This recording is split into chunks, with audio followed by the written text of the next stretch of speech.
नमस्कार, माझं नाव प्रमोद सूर्यवंशी. सरांचं व्हिडिओ चित्रीकरणाचं काम करतो मी. आमचा 2017ला याच ठिकाणी एक प्रोग्राम झाला होता सरांचा रसाहारवरती. मी त्यावेळी फक्त शूट करण्यासाठी आलो होतो इथं.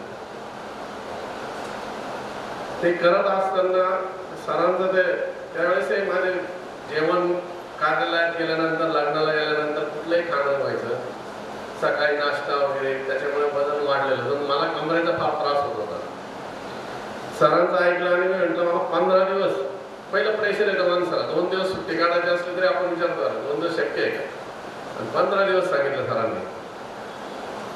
ते ऐकून घेतलं. मी म्हटलं बघू 15 दिवस होतं का. पण भगवंताने आपल्याला संधी दिली होती बघा.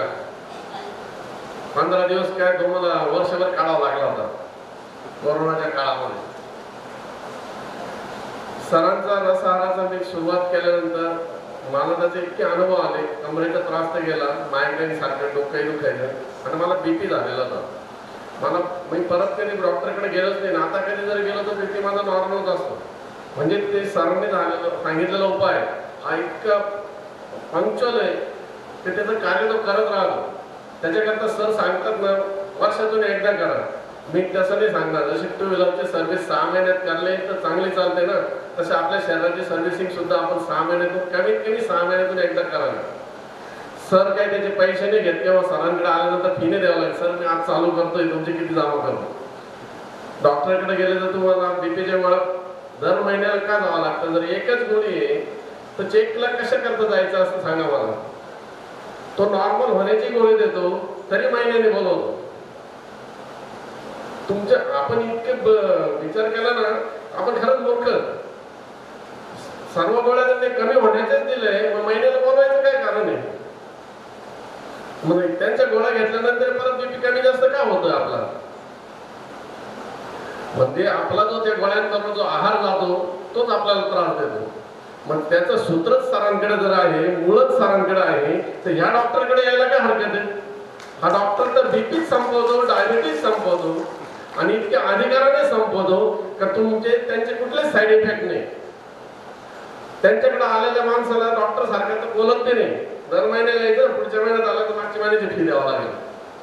असे डॉक्टर आहे. तुम्ही बघा, ज्या डायबिटीजच्या डॉक्टरकडे जातो, महिना टळला ना तर तुम्हाला त्या महिन्याची फी द्यावी लागते. या डॉक्टरकडे काहीच लागत नाही, यांच्याशी फक्त बोलायचं असतं. आणि सरांकडे मला अजून एक सर अनुभव सांगायचा मला. मी आता लग्नात गेलेलो होतो. माझ्या बरोबर माझे मित्र गप्पा मारत होते. त्याचा एक मुलगा आला माझ्या घरात. सर काका तुमचं वय किती आहे. आता सर माझं टकलं का बरं, आमचे आजोबा असल्यामुळं टकलंय. म्हटलं का बरं.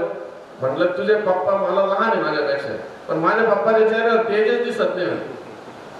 बघा 5वी 6वीच्या मुलाला दिसते, तुमच्या चेहऱ्यावर खूप तेज दिसतं, माझ्या पप्पाच्या चेहऱ्यावर दिसत नाही. म्हटलं तुझ्या पप्पाला रसार करायला सांग. रसा लहान मुलाला उत्सुकता होती सर. म्हणजे हे तेज आहे ना, तुम्हाला हा रसा आपोआप देतो. तुम्हाला सोल्युशन लावायची गरज नाही सर, कुठलाच मेकअप करायची गरज नाही. आणि एनर्जी सर म्हटलं सर तुम्ही गिरनारला जाऊन आले, तर मला आहे ना माझ्या तब्येतीवर तेव्हा पाहून म्हणायचे तू गिरनार चढूच शकत नाही. मग मला सरांचं हे माहित होतं. आम्हाला 15-1 दिवस गॅप होता. रसार चालू केलेलं होतं. माझ्या बरोबर जे होते ना सर, ते रिटर्न येताना डोली करून आले. मी एकटा असं आहे का चढून गेलो, उतरून पण आलो. एवढी ताकद आहे रसारात. आणि यांचं बोलणं हलक्यात घेऊ नका सर, सिरियस व्हा. डॉक्टरचं जसं सिरियस होतं ना, मला 9ला गोळी नाश्ता लागतो. इतके घाबरून ते कृत्य करतात. तर इथं स्वातंत्र्याने कृत्य करायला लावलं, इथं घाबरायचंच नाही. मी गावावर जातो सर, इनोमा पॉट नसतो माझ्याबरोबर. 4 दिवसानंतर आल्यानंतर घरी जाऊन इनोमा पॉट घेतो. इतका फ्रेश होऊन जातो की जबरदस्त. कारण हा कचरा जो सर म्हणतात ना, हा कचरा फक्त त्यानेच निघू शकतो, याला दुसरा इलाजच नाही. एवढंच मला बोलायचं होतं. सर्वांनी मला म्हणतो सरांचं आजपासून 15 दिवस करा. आज नाही जमलं तर अजून 15 दिवसांनी स्टार्ट करा.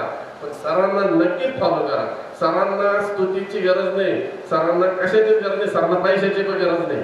मी सरांना म्हटलं सर कार्यक्रमाला तुम्ही काय ठीक आहे. सर मध्ये माझ्याकडून अन्नदान होते, हेच भरपूर झाले. असे विचार सामान्य माणसामध्ये मिळतात. याचा अर्थ हा असामान्य माणूस आहे याचं ऐकत चला, यांचं ऐकत चला. सॉरी सर, धन्यवाद.